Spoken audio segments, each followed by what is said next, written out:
જાપાનનો નકશો એટલે ક્યાં જાપાન અને ક્યાં ચાઇના. જાપાન કરતા 15-20 ગણું મોટું ચાઇના, જાપાન કરતા કેટલા ગણું મોટું રશિયા. જાપાને એવો ફૂંફાડો મારેલો ને આ રશિયા અને ચાઇના બેયને ધ્રુજાવી નાખેલા. ઠેઠ રંગૂન સુધી પહોંચેલું અને બ્રિટિશરો ખખડી ગયેલા. બ્રિટિશરોએ કલકત્તા ખાલી કરવા માંડેલું. ઠેઠ રંગૂન સુધી પહોંચી ગયેલા. બાહોશ પ્રજા એટલે આજે એનો ઇતિહાસ છે. એના ઉપર બોમ્બ ઝીકાયા, અણુબોમ્બ નાખ્યા. હિરોશીમા નાગાસાકી ખતમ કરી નાખ્યા. પ્રજા ખતમ થઈ પ્રજા ખતમ. આજે દુનિયાની બાહોશમાં બાહોશ પ્રજા, દુનિયાની સુખીમાં સુખી પ્રજા, દુનિયાની એક પ્રામાણિકમાં પ્રામાણિક પ્રજા, દુનિયાની એક વ્યવસ્થિતમાં વ્યવસ્થિત પ્રજા, એટલી સ્વમાનવાળી પ્રજા. કેમ? કારણ કે યુદ્ધરત રહી, સતત યુદ્ધરત રહી. અને યુદ્ધરત રહેવાના કારણે એમાં ખુમારી પ્રગટે. માણસને ઢીલા મૂકી દો એટલે ખુમારી ખતમ થઈ જાય. એને યુદ્ધ વિમુખ બનાવી દો, સંઘર્ષ વિમુખ બનાવી દો એટલે ખુમારી વિનાનો થઈ જાય. પેટ ભરતો થઈ જાય. ખાલી બસ ખાવું છે, ખાવું છે, ખાવું છે, પેટ ભરતો માત્ર થઈ જાય. જાપાનનું સ્વમાન કેટલું એનો એક હું તમને દાખલો આપું, બનેલો દાખલો. જાપાનનો એક માણસ, આજે તો અમેરિકામાં ઘણું સારું થઈ ગયું, પણ 30-40 વર્ષ પહેલા અમેરિકામાં કલર બાર હતો. એટલે કલર રંગભેદ હતો.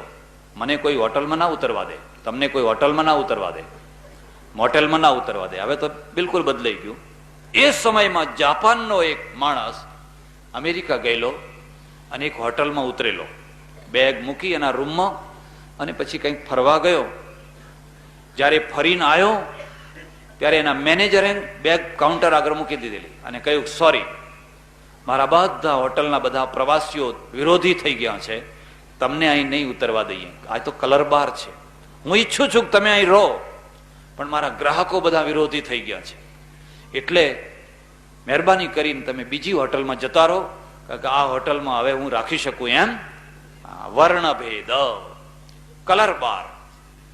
હવે પેલો જાપાનીઝ છે ને એ કહે છે, કોઈ વાંધો નહીં, મને એક ફોન કરવા દેશો? કે આ ફોન છે, ફોન કરો ને, કશો વાંધો નહીં. એણે વોશિંગ્ટન ડીસીમાં એનો જે રાજદૂત એના દેશનો, એના રાજદૂતને ફોન કર્યો. મને રૂમ ખાલી કરાયો છે ને મારી બેગ કાઉન્ટર આગળ મૂકી દીધી છે અને મારે આ હોટલ ખાલી કરીને જવાનું છે. બોલો મારે શું કરવું? આ મારું અપમાન નથી, આ જાપાનનું અપમાન છે. બોલો મારે શું કરવું? એટલે પેલા રાજદૂતે કહ્યું કે હું બીજી વાર તમને ફોન ન કરું ત્યાં સુધી બેગ ત્યાં ને ત્યાં રહેવા દો ને તમે ફૂટપાથ ઉપર ઉભા રહો. એની હોટલની બાજુમાં જે ફૂટપાથ છે ને એ ફૂટપાથ ઉપર જઈને ઉભા રહો. એ રાજદૂતે તરત વાયરલેસ કર્યો, ટેલેક્સ, ક્યાં? ટોક્યો. અને ટોક્યોના વિદેશ મંત્રીને, એટલે એના દેશના વિદેશ મંત્રીને કહ્યું કે એક જાપાનીઝ ફૂટપાથ ઉપર ઉભો છે. એ જાપાનીઝ નથી ઉભો, આખું જાપાન ઉભું છે. બોલો મારે શું કરવું? એટલે પેલા વિદેશ મંત્રીએ કહ્યું, થોડીક રાહ જુઓ, હું બીજો ટેલિફોન કરું ત્યાં સુધી તમે થોડી રાહ જુઓ.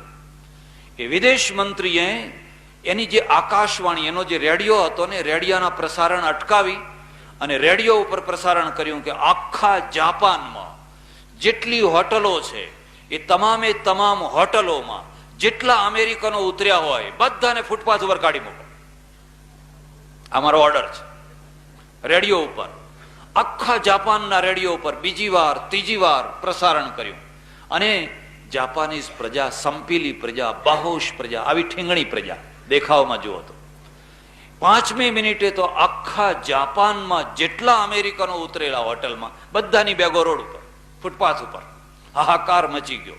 એ અમેરિકનોએ એમના રાજદૂતને ફોન કર્યો કે અમને બધાને બહાર કાઢી મૂક્યા છે, અમારે શું કરવું? એણે વોશિંગ્ટનમાં પાછો ફોન કર્યો કે આ જાપાનમાં તો બધા અમેરિકનોને કાઢી મૂક્યા છે.